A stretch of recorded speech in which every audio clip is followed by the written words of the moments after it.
គោលការណ៍ទី8ការអភិវឌ្ឍសមត្ថភាពជាប្រចាំសមត្ថភាពជាអាវុធរបស់អ្នកធ្វើការនៅពេលណាអាវុធកាន់តែមុតសមត្ថភាពកាន់តែខ្លាំងសមត្ថភាពកាន់តែកើនសមត្ថភាពកាន់តែកើនសមិទ្ធផលកាន់តែកើនសមិទ្ធផលកាន់តែកើនលទ្ធផលកាន់តែកើនលទ្ធផលកាន់តែកើនអ្នកដែលកសាងសមិទ្ធផលនឹងឡើងកាន់តែខ្ពស់និងបានកាន់តែច្រើនចនគឺជាកម្មករកាប់ឈើឲ្យក្រុមហ៊ុនមួយគាត់ធ្វើការនៅក្នុងក្រុមហ៊ុននោះអស់រយៈពេល5ឆ្នាំហើយប៉ុន្តែគាត់មិនដែលទទួលបានការឡើងឋានៈឬឡើងតំណែងឬឡើងប្រាក់ខែសូម្បីម្ដងណាសោះឆ្នាំមុនក្រុមហ៊ុនបានជួលកម្មករម្នាក់ឈ្មោះបៀលតែឆ្នាំនេះក្រុមហ៊ុនបានដំឡើងតាំងឋានៈទាំងប្រាក់ខែទៅដល់បៀលហើយចនមានចិត្តខឹងខ្លាំងណាស់គាត់ថាគាត់ធ្វើការ5ឆ្នាំហើយក្រុមហ៊ុនអត់មើលឃើញគាត់តែផ្ទុយទៅវិញបៀលទៅតែធ្វើបានមួយឆ្នាំហេតុអីក៏ក្រុមហ៊ុនមើលឃើញបៀលចឹងគាត់ក៏បានដើរក្រាំក្រាំងទៅគោះទ្វារតងដើម្បីសុំជួបប្រធានដើម្បីតវ៉ារឿងហ្នឹងពេលចូលទៅដល់ភ្លៀងប្រធានឃើញទឹកមុខខាងក្រោមក្រហមហើយប្រធានក៏បានអញ្ជើញឲ្យអង្គុយចុះហូបទឹកត្រជាក់មួយកែវសិនហើយចនក៏បានសួរថាខ្ញុំធ្វើការងារ5ឆ្នាំហើយលោកប្រធានអត់ដែលមើលឃើញខ្ញុំអត់ឡើងឋានៈឲ្យខ្ញុំអត់ឡើងប្រាក់ខែឲ្យខ្ញុំចុះចំណែកបៀលហេតុអីក៏លោកប្រធានឡើងប្រាក់ខែឲ្យគេទឹកតែធ្វើការបានត្រឹមតែមួយឆ្នាំហ្នឹងហើយប្រធានគាត់ក៏បានឆ្លើយទៅចនវិញថា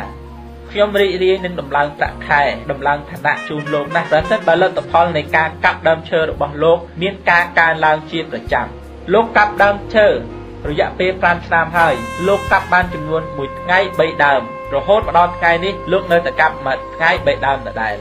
ចំណែកបៀលការកាប់ដើមឈើរបស់គាត់មានការកើនឡើងជាប្រចាំតែយ៉ាងណាខ្ញុំរងចាំដំឡើងប្រាក់ខែដំឡើងឋានៈជូនចនអញ្ចឹងចនគាត់ក៏បានត្រឡប់ទៅខិតខំធ្វើការវិញគាត់ខិតខំពីព្រឹករហូតដល់ល្ងាចទោះជាខំយ៉ាងណាក៏លទ្ធផលរបស់គាត់នៅតែមួយថ្ងៃ3ដើមដដែលមួយថ្ងៃ3ដើមដដែល3ដើមរាល់ថ្ងៃ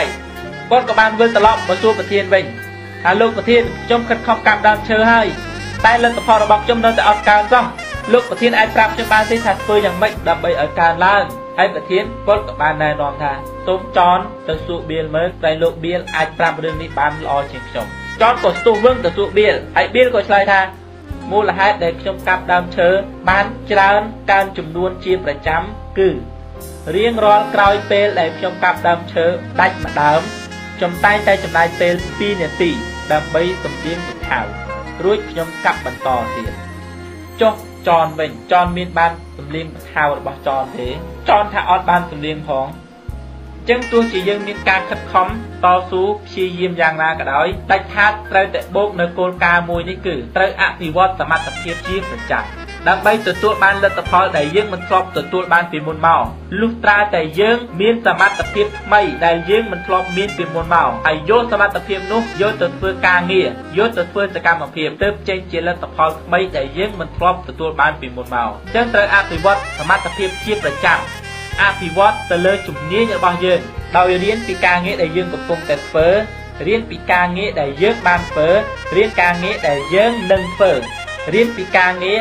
រៀនពីបទពិសោធន៍ដែលអ្នកដទៃកំពុងធ្វើបានធ្វើនិងនឹងធ្វើជាងរៀនដើម្បីឲ្យកើនសមត្ថភាពរៀនដើម្បីរីកចម្រើនរៀនដើម្បីលូតលាស់កុំឈប់រៀនពេលណាយើងឈប់រៀនយើងនឹងឈប់មានការលូតលាស់ដើមឈើដែលមិនដែលត្រូវទឹកវានឹងក្លាយទៅជាដើមឈើទឿអញ្ចឹងមនុស្សដែលមិនមានការអភិវឌ្ឍសមត្ថភាពនឹងក្លាយទៅជាមនុស្សទឿរាងកាយប្រសើរជាងទឿសមត្ថភាពទឿសមត្ថភាពនាំឲ្យយើងទឿជីវិតក្រោយពីយើងអភិវឌ្ឍសមត្ថភាពជាប្រចាំហើយត្រូវមានគោលការណ៍មួយទៀតដែលជាគោលការណ៍សំខាន់បំផុតដើម្បីធ្វើឲ្យយើងកាន់តែធ្វើដំណើរឆ្ពោះទៅដល់ចំណុចកំពូលបានយ៉ាងលឿនបានយ៉ាងឆាប់នោះគឺគោលការណ៍ទី9គោលការណ៍ទី9